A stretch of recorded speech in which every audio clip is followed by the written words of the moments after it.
Hey everybody, Obi the Papaya back at you again with another YouTube video. This time we finally got the reveal trailer, not even the reveal trailer, the hero overview of Argus from Predecessor. The brand new mid laner is coming to Agora. I think Agora, the Predecessor. There we go. So I want to make a video of my reaction to the reveal trailer, or sorry, to the actual hero overview. Since it's a mid lane, this I have some bias towards mid lane as a mid lane main, so I wanted to try something out. So let's take a look at the video and let's enjoy.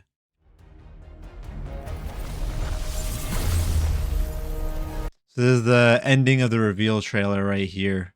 The furious eye of the Soulstorm is upon. So we got some sort of some sort of ball damage. Decker / Mortgage Q.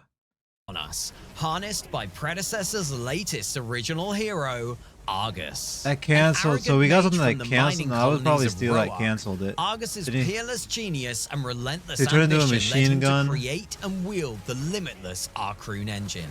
The deadly got another stun. Cool down on the stun. This is late game. Late game. No ability haste except on the only ability haste is here on the alchemical rod. This is really weird.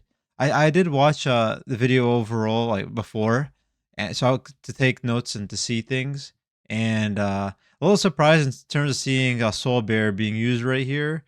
Right here got caustic a second item, so I know the scaling of alchemical rod is super good. I wouldn't build this until third item. So right here he went alchemical rod. He got some caustica right here. So for the mana regen, I mean. That atomic machine gun is a little interesting overall. We'll get into that later in the video. Let's keep going. Carries on his back that fuses magic and machine to devastating That was 100 tick effect. damage per ball. Argus's primary ability is Dread Nova. This is Q ability. He forms a sparking sphere of unstable energy through his staff, the Arcrune conduit. That's a pretty nice stun. Towards a target location. That's like a second. That's a second long stun. On impact, dealing magical damage and stunning any enemies caught in the blast. The magical with the stun, and he's just blasting him away. With your other abilities, as it synergizes Man, well. That's an AOE stun. That's insane. Combined with its long range, it's useful in all kinds of situations. Such as setting up a gank for your jungler. It looks better than Mortgage range too. Or stopping an enemy from fleeing the fight. Argus's secondary ability is. Alright, so we got the Q. So it's throwing ball, it stuns, it does damage. It pretty nice. It's like a Mortgage Q. Without any dot damage though, it seems. Crystal, where he we got our Ether Crystal. And he got pulled. So you can see that he got pulled after like a second. Arcane power. Second and a half, maybe 2 seconds. From the ground at a target. But it didn't pull the Revenant, so it seemed get location and creates a it doesn't have a generous range. Magical damage and slowing enemies in the. So he placed it down and he got bumped up. So he placed down the crystal. Now, I don't know if you have to be in the entire circle or where the circle and creates a storm around it. When he does it, you'll see a small spot. It's on instacast. There's a small circle in the center. I don't know if you have to be in the small circle in the center to get knocked up. Slowing enemies in the vicinity. When the storm subsides, the crystal implodes and pulls enemies to its center. So it pulls back. So that's all right. Grouping enemies together for yourself and your team to burst them down. He just does a nice consistent amount of damage enemies with that. In place for longer. Not only is this a great crowd control ability, but it can also be used to block. It's going to be hard to get the pull. The pull is going to be they walk into it or they get CC'd into it. To traverse higher terrain. That's a nice escape, and then got the Q stun. Allies to gain the upper hand. And right there, he just used the ultimate. Particle Shredder is Argus's that's a machine gun. Ability. By channeling the storm through his Arcrune conduit, Argus rapid fires orbs of. So let's quickly discuss. For the secondary E, we got it spawns a crystal. People inside take damage and it slows them. After a time, it explodes and pulls people into the crystal.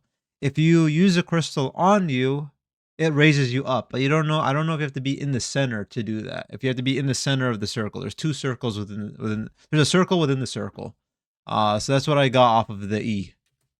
unstable energy towards his target, dealing huge magical damage with So I'm every trying to see this damage here. It's based off the passive, but successful hit. as he's hitting Each him, orb, however, consumes mana, so so each balancing your orb takes potential mana. That's why damage we're with your seeing it resource scale about 1 consumption is mana key per to level using up, I this believe. ability 15 effectively. to At 20. max level, Argus's particle shredder can be unleashed indefinitely. But you can see the damage. It goes up about 1 tick of damage every hit. Making this ability extremely deadly if you're able to front the cost. As it gets Combining this higher, for its though, sheer it damage did a with the 93, crowd control of 93, Ether 118, Crystal and 121, Dread Nova 123. is a You surefire can see way to the shred dot through your damage enemies. go up. Argus is So it's with the passive, every ability, I know I'm spoiling this passive a little bit right now, but every ability that's used will increase the damage. And it seems like for at least the RMB, it's increasing the damage by 1. So it should be a less than 1%, around 1% damage tick, maybe less than it, because we're seeing repeats. Right there, we're seeing, this is a known bug though. We're seeing 31, 31. Sometimes it shows 2 damage numbers. So that this is kind of tough now to determine, what's going on. passive We saw a 31, a ability 32, a 34, a is 35, disintegrate, 36, which 37. We're applies not necessarily stats of seeing it repeated. disintegration on opponent So what was interesting was seeing it like 4 times though. I don't think the R&B goes through, more people. So here's with disintegrate. each ability that hits them. Each ability causing increases them to take damage, and you can bonus see it magical goes up by damage. about 1 tick. Disintegrate will stack infinitely on minions and enemy So heroes. it seems like dealing basically a more 1 and damage more tick damage per with every stack. 84, deal 86. It is a little bit more than. It has a little bit more scaling to it then. Maximum damage, try to land every ability you can, especially Particle Shredder, as the stacks of Disintegrate this will is grow pretty more wild. powerful with every hit. Argus's ultimate ability Now is so from the passive, just apply stacks with each ability. That's what we got so far. Synaptic Obliterator. Now this where is he wild. harnesses the unbridled force of the soul 179, storm to 196, overcharge the Arc Rune engine 215. on his back and fire up to 3 deadly beams of God erratic energy towards his dang, targets. dude. 323 then to a Piercing through terrain 400. to deal magical damage and slow Oh each my enemy lord, he man. hits. Through the wall. This weapon is Stegs so is getting powerful, completely obliterated Argus through the cannot wall. move while channeling its energy. And it doesn't have that Try to crazy of a use it from lead. It's not safe that distance insane whenever of a lead. possible to finish off And look, this is a fleeing really enemies, far because range if too. Argus gets caught out while using his ultimate, it's going to be very difficult to escape unscathed. Huh. That's Items interesting. that increase Argus So far on the ultimate, it's basically 3 Murdoch ults, basically. Unknown distance. We're not truly sure if it's a global. It looks to be close to global, if not global. And it goes through walls, and it does damage. It scales up due to the passive. But you are standing still when it is being used, and it looks like there's a good timer. It looks like at least like 6 to 8 seconds maybe of being able to sit in that timer. And it does a lot of damage. It's pretty crazy. So that's a very strong for his kit. That's pretty wild. Argus's mana pool and magical damage are key to enabling him to wreak havoc on He's the doing 122 to battlefield. tower. So try building into items like Azure Core, Wraith Leggings, and Caustica to make them All right, so yeah, this is overall what I assume. I got a build set up. most of his power. I'll discuss it in the future, in a bit. He does a Storm. lot of consistent damage. So my opinion on the character. Let's just take a look. What do I think? Honestly, it looks pretty cool. I like it. A lot of skill shots. He seems to be like single target based until we hear more about the R&B if there's any sort of mechanic towards it. But it tends to be. It's kind of like I would say a better Morgish, to be honest with you, in a way. If you're more skillful, this is a better Morgish. And I am excited to see how the hell Mega Cosm is gonna proc on this on tanks. The stacks look good.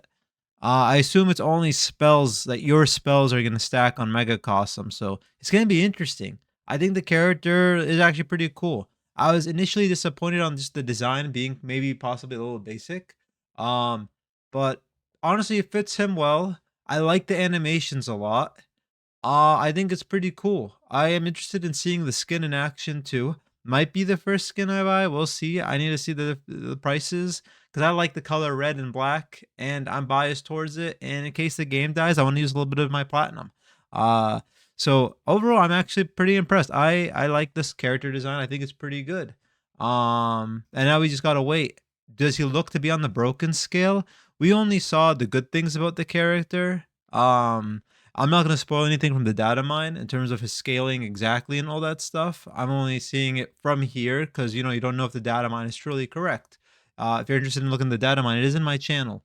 I might put it in the description below. It should be. I'll put in the description below if people are interested, and I'll give you more accurate, possibly stats. Could be outdated though, on how the scaling goes. Um, and it's yeah, I think it's a pretty solid character. So overall, for my builds, what I'm looking at, so for crests, I'm gonna be looking at these are the 4 crests that I think are gonna be the crest to build. Like if you absolutely need to, depending on the situation. It'll be Time Flux, Soul Bearer, Obelisk, and Epoch. I like Time Flux and Obelisk because it's gonna give you a ton of damage. It's gonna give you massive penetration, right? And this guy looks relatively safe for team fights. With his range, I need to see what his R&B range is. It looks to be really dang good. His Q range is really good. That like getting some penetration on Obelisk or Time Flux being the more passive one that also gives you your abilities back sooner. And also just repositioning you. It's a much more skill orientated crest, but I am a big fan of Time Flux on Countess. Um, Obelisk being that you got to stack it, and it's not necessarily, it's adding a bit more risk to the overall character. You got to go stacks. You're always going to have this thing in your mind going, I need stacks, I need stacks, I need stacks, but he's relatively far range where I'm wondering if the stacks are truly going to help him. Because the pen is really good, that comes on Obelisk and the straight magic power. But I will sacrifice the stacks and 10 magic power to go Time Flux. And with Time Flux, I believe you get ability haste or you get mana. So with this type of character setup, I would definitely be looking at getting mana and anything that scales with mana. So which we'll go through on the build. But Soul Bear and Epoch, if you gotta play a bit more safe, I think is fine. It still gives you good stats where you're gonna get a ton of mana, you're gonna get a ton of magic power. And then Soul Bear is gonna give you the movement speed. It's gonna give you a little bit of some Omni Vamp. Soul Bear is a very safe pick too. I wouldn't necessarily say it's gonna be the top pick, but maybe we'll see. It's gonna have to see how the scaling feels on this character, right? So the actual full build, item build, I'm looking at is Alchemical Rod, which is the first part of Azure Core. Then from that, I would look at getting Wraith Leggings, then Caustica. Unlike the build where he did Caustica second, granted, we have to wait and see how much just damage, raw damage, how his scaling's gonna look. Maybe Caustic's a move. Maybe we're getting item changes, so we gotta wait and see till the patch. But then after Caustica, it'll be Mega Cosm and then Oblivion Crown. Maybe it's better to build Caustica and then Mega Cosm and then Wraith Leggings. I like the idea of Wraith Leggings because you're gonna get the movement speed based on the hits. You hit them, you're gonna get increased movement speed. You're gonna have the penalty for being a caster when you're casting RMB, probably, right? So Wraith Leggings will help cancel it out, and you're always going to be proccing it with that RMB ability. You're always going to be proccing Mega Cosm too with the RMB ability. Like, it looks pretty wild. I'm a fan of it. Then you get Oblivion Crown just to scale up. If you need a little bit more survivability, honestly, you could probably switch Oblivion Crown for World Breaker. Get a little bit tankier, get the percent damage scaling because your abilities are going to be pretty fast to hit and they're going to stack up. That maybe a World Breaker will be solid. There's also a chance of getting a tank build going and going like a little bit tanky, but he doesn't have as much CC as I would see other tanks have. So I don't think we'll see him too much in the off lane. I know people discuss him as support, but I think a support build is going to be pretty troll on him. My opinion. But I'm pretty excited. I think this character will be a lot of fun. I'm super interested. Iggy was our last mid, and he was interesting, but I just felt like he wasn't satisfying. So I want to, he was fun initially, but when you realize you can't carry with an Iggy, and you really need to count on the team, it felt a little lame. Now with this guy, that's it. Is he going to be carryable in a 1v9? He looks really good in a team setup, though. 100% looks really good in a team setup. So I am super interested in seeing that. Um, you know, I think it's a good character, and I am excited to try him out. So yeah, overall, let me know what you guys think of this video. If I should do more of these when characters come out, just mid laners, or just give up my YouTube channel altogether and just go back to just playing solo. Let me know in the comments if you like. Don't forget to leave a like, and don't forget to subscribe if you did enjoy it. I try to release videos pretty consistently, and I try to stream every single day at 6 o'clock Eastern on Twitch and on YouTube.